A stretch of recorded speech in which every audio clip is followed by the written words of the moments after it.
भगवान को मानते हो?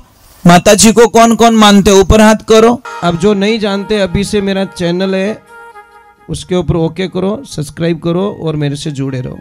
बहुत सारी बातें ऐसी बताई है मैंने जो आप कल्पना नहीं कर सकते हो।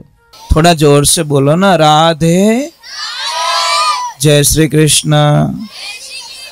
केम छो? अहिया गुजराती वधारे हाले ना। हमने हूँ क्या गयो तो आ बाजू तो गाड़ी में बधा ज बैठे बैठे गुजराती में ज बोले। मैं केम केम बोले तो पूछ्यो तो कि अहिया गुजराती वधारे हाले। बधाने खबर पड़े ने गुजरात में पड़े ना तो बोलिए को। हाँ, कम तमारे बॉर्डर से ना यहाँ नजीक में એટલે હાલ છે મારવાડી ચાલશે અને ગુજરાતી ચાલશે અને બે ચાલશે, વાંધો નહીં। મને જે जैसी आएगी मैं बोलूँगा, जब मैं ज़्यादा हिंदी में बात करता हूँ मैं। तो एक बात का ध्यान रखिए कि हमेशा आप सत्संग में आए हो ना तो एक तो एकदम फ्री माइंड हो के आओ। एक चीज़ है, आपकी मेमोरीज में अगर कोई गाना आप डाउनलोड कराना चाहते हो तो मेमोरी खाली होगी तो ही होगा ना। अब मेमोरी ऑलरेडी बोल रही कि मैं फुल हो गई हूँ, मुझे मैं एक्सेप्ट नहीं कर सकती, तो ये क्या कर कर अब कहीं करे। मटको भरियोड़ा में भरो तो पानी नीचे ही पड़ना है। तो आप लोगों से वंदना है, आप लोग इतने लोग पधारे, मैं सबको प्रणाम करता हूँ और मैं आपको धन्यवाद देता हूँ कि अभी लाइट चली गई, थोड़ी असुविधा भी हुई, तो भी आप लोगों ने मतलब बहुत ही अच्छी व्यवस्था बना के रखी। कहीं से किसी ने भी आवाज़ करना या व्यवस्था बिगाड़ना ये करना बिल्कुल आप लोगों ने नहीं किया। यही आपकी महानता का परिचय है, ये आपके संस्कार है। नहीं तो लाइट आती आती तब तक तो लोग गायब हो जाते, परंतु आप लोगों ने बहुत अच्छे लोग हो। अब एक बात का ध्यान रखें, कोई शंका होती है ना वो सत्संग में निकलती है। तो सत्संग चल रही है, कथा चल रही है, आप ये बताओ मुझे सत्संग क्यों करवाते हो भाई? भोजन क्यों बनाते हैं? भूख मिटाने के लिए कि भूख लगने के लिए? भाई भूख मिट जाए, भोजन करे तो भूख मिट जाए। स्नान क्यों करते हैं? हमारी शरीर की सुस्ती उड़ जाए। हम कपड़े क्यों धोते? कि उसकी गंदगी निकल जाए। ये सत्संग क्यों करवाते हैं? क्या हमारे मन में जो गंदगी है वो इस सत्संग के माध्यम से निकल जाए, इसलिए हरि कथा होती है, भगवान के भजन करवाते हैं। तो देखिए, हम जब भगवान की भक्ति करते हैं तो कई प्रश्न होते हैं।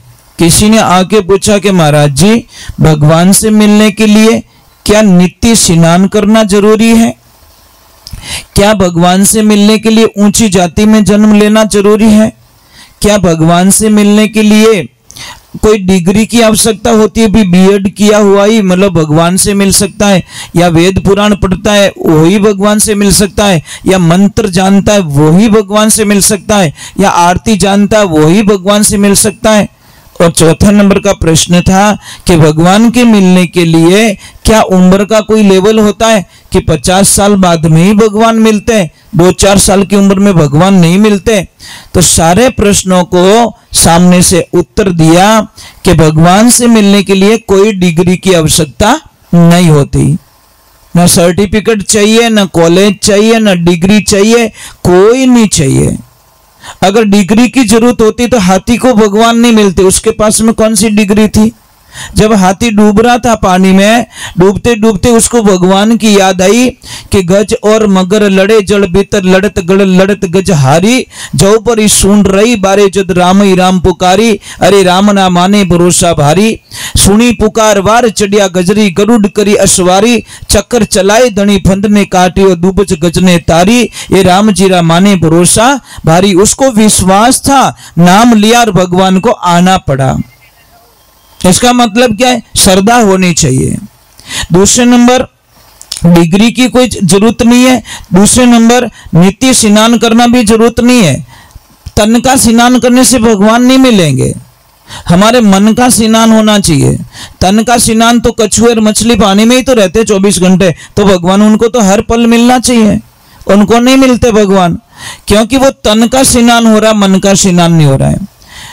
तो तीसरे नंबर की बात बताई, ऊंची जाति में जन्म लेना जरूरी है। वो भी शास्त्र ने खंडित कर दिया कि नहीं, ऊंची जाति में जन्म लेना भी कोई जरूरत नहीं है, क्योंकि भगवान ने वेद पुराणों के अनुसार जातियां बनाई नहीं। पहले बात तो गोत्र बनाई थी, जातियां नहीं बनाई, समझ में आई नहीं। गोत्र उसका वंश बनाया था, वर्ण 4 बनाए थे, क्षत्रिय ब्राह्मण क्षत्रिय वैश्य शूद्र, ये 4 वर्ण बनाए थे भगवान ने, जातियां नहीं बनाई थी। ये तो हम जैसे जैसे आगे बढ़े, जैसे जैसे हमारे पंथ पढ़ते गए, भाई ये देखिए आप ये पेड़ को देखिए, इससे बड़ी शिक्षा ले सकते हो कि ये पेड़ है एक, परंतु इसमें जैसे डाला निकल गया तो उसमें पतली शाखाएं निकल गई, ये निकला, ऐसे करके संसार बना हुआ है। पेड़ को देखते ही आपको ज्ञान हो जाएगा कि ब्रह्मांड ऐसे ही बना हुआ है। तो आपको जाति का भी कोई लेवल नहीं है। अगर जाति का लेवल होता तो सबरी मैया के झूठे बेर भगवान नहीं खाते।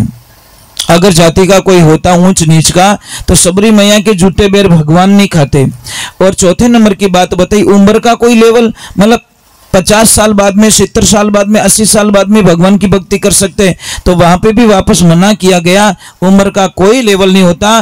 ध्रुव जी महाराज ने 4 साल की उम्र में भगवान को पा लिया। कितनी उम्र में? 4 साल की उम्र में। ज्यादा उम्र नहीं थी उनकी, 4 साल की उम्र में भगवान से ऐसी रटन लगी, ऐसी रटन लगी, ऐसी रटन लगी, और नारद जी जैसे गुरुदेव मिले और उनको भगवान से मिला दिया। तो एक ध्यान रखे, ये सारा बोझ निकाल दीजिए। तो 5वां प्रश्न था, तो पछे भगवान ने किकर मिल सका, भगवान को कैसे मिल सकते हैं, कोई सरल रास्ता बताओ। तो ब्रह्मांड में शास्त्रों में 4 वेद, 6 शास्त्र, 17 पुराण, 18वां श्री भागवत कथा, इस सब में बोला गया है कि भगवान को मिलने का सबसे सरल जो तरीका है, न यज्ञ जरूरी है, न जप जरूरी, न तप जरूरी, न माला मंत्र जरूरी, सिर्फ जरूरत है तो प्रेम, सिर्फ प्रेम। और प्रेम बिना भगवान कभी मिलने वाले नहीं है। इसलिए कहा कि राम नाम सबको रटे ठग ठाकुर ने चोर, अरे बिना प्रेम रिंजे नहीं वो नागर नंद किशोर। और जब तक भगवान से प्रेम नहीं होगा, और वेद पुराणों में भी कहा गया है कि पोती पढ़ पढ़ जग मुआ पंडित भयानी कोई, अरे 2.5 अक्षर प्रेम के सो पढ़े सो पंडित होय। जब तक 2.5 अक्षर हमको समझ में नहीं आएगा, 2.5 अक्षर कौन से? कृष्ण 2.5 अक्षर, राम 2.5 अक्षर, शिव 2.5 अक्षर, शक्ति के 2.5 अक्षर, माता के 2.5 अक्षर, पिता के 2.5 अक्षर, ये जब तक हमको समझ में नहीं आएगा, यानी दोस्त का 2.5 अक्षर, शत्रु का 2.5 अक्षर, जन्म का 2.5 अक्षर, मृत्यु का 2.5 अक्षर, जब तक ये अक्षर समझ में नहीं आएंगे तब तक हम भगवान को शास्त्र के 2.5 अक्षर, शस्त्र के 2.5 अक्षर, है ना। तो ये चीज समझ में आनी चाहिए। 2.5 से बाहर दुनिया है ही नहीं। पहले बात तो हम ढूंढते फिर रहे फालतू के लपड़े। तो आप लोगों से मेरी वंदना है, आप लोग बहुत अच्छे हो, बहुत अच्छे नहीं। आप भगवान को मानते हो? माता जी को कौन कौन मानते हो? ऊपर हाथ करो। मानते हो? देखो इतने हाथ ऊपर हुआ, अभी भैंस पानी में जाएगी, देख लो। इतने हाथ ऊपर हुए, सच में माता जी को मानते हो? तो जो जो शास्त्र में लिखा है, जो माता जी को मानता है वो अपनी पत्नी को कभी गाली गलौज नहीं देता, अपनी पत्नी का कभी अपमान नहीं करता, अपनी माँ के सामने ऊंची आवाज में बात नहीं करता, अपनी बहन को डांटता नहीं है, और अपनी बेटी को कभी भी गलत शब्दों का प्रयोग करके नहीं बुलाता। जो माताजी से सच में माताजी को मानते हैं, क्योंकि ये सब बैठी है मातृशक्ति, ये आदि भवनी शक्ति का ही रूप है और ये शिव का रूप है, ये ध्यान रखें। तो जो भी माताजी को मानते हो, आज से सौगन खा लो कि मैं मेरी पत्नी को कभी गाली गलौज नहीं करूंगा, मैं मेरी पत्नी का कभी अपमान नहीं करूंगा, मैं मेरी बहन का अपमान नहीं करूंगा, मैं मेरी माँ का अपमान नहीं करूंगा, मैं मेरी भाभीसा का अपमान नहीं करूंगा, ये सारी चीजें, बेटी का अपमान नहीं करूंगा। अगर आपने स्त्री जाति का सम्मान कर दिया तो फिर मां जगदम्बा का सम्मान है, और अगर उनका सम्मान नहीं करते हो तो फिर माता जी की पूजा करने का कोई अर्थ नहीं है। शास्त्रों में तो यही बताया गया भाई। फिर भी देखो कई लोग तो यहाँ बड़े शांति से बैठे हैं, ऐसे बैठे बड़े शांति से, और घर पे जाके बम्ब के बम्ब फोड़ते हैं। ये महाराज ये कौन सा जीवन है? कौन सा जीवन है भाई? बाहर भीतर एक है घर खोजो मेरे भाई, कहवे कबीर सा धर्मी दास ने जोगी तारा गटरे माई, कोई बताओ जोगी आवता जाने लाख बताई, जो कि मेरा मित्र कुण देखा मेरे भाई। कहते हैं कि तुम जैसे यहाँ पे दिख रहे हो, मंदिर में जाओ कितना भोला बनो, एकदम यूं भोला इतनी मस्त मस्त बातें करे। मंदिर में कभी गालियां बोलो ना मूंड बने तो कभी बोलो क्यों? मंदिर है, इसका मतलब आप सोचते हो मंदिर में ही भगवान है। आपके घर पे भगवान नहीं है क्या? वहां पे डर नहीं लगता? तस्वीर तो वहां पे भी है, मूर्ति वहां पे भी है, तो जितना यहां पे डरते हो भगवान से उतना घर पे भी तो डरो भाई। वहां पे भी तो माता जी बैठे, वहां पे भी शिव जी बैठे, वहां पे भी तो रामदेव जी की तस्वीर लगा के रखी है आपने, वहां पे भी तो कृष्ण की तस्वीर लगा के। उस भगवान से क्यों नहीं डरते आप घर के भगवान से? वह तो रोज का दोस्त है ना, फ्रेंड है ना, चलता है उसके सामने तो चलता है। नहीं, यहाँ पे इतने बोले बनते तो वहां पे भी देख लो, यहाँ कृष्ण बैठा है यार, इनके सामने तो अच्छा बोलूं कम से कम। मेरी माँ जगदम्बा बैठी है, कम से कम इनके सामने अच्छा बोल दूं। चलो एक बार जय बोलते हैं, बोलिए श्री भगवान की, बोलिए महादेव की। एक बात का ध्यान रखें, चलो मैं एक भजन सुना देता हूँ, उसके बाद में बहुत अच्छी बात बताऊंगा मैं आपको। किसी भी बच्चे को अगर पढ़ाई नहीं आ रही, उसकी हाइट नहीं बढ़ रही है, मेमोरीज नहीं बढ़ रही है, तो मैं उसके बारे में बताऊंगा, आपको भी बता देता हूँ। पहले एक भजन गा लेता हूँ, गुरु महिमा गा लेता हूँ। पर एक चीज अच्छी नहीं लगी महाराज, बच्चों ने तो अपना वचन निभाया कम से कम, ये तो नाचे, पर ये बड़े बड़ों को पता नहीं क्या हो गया है।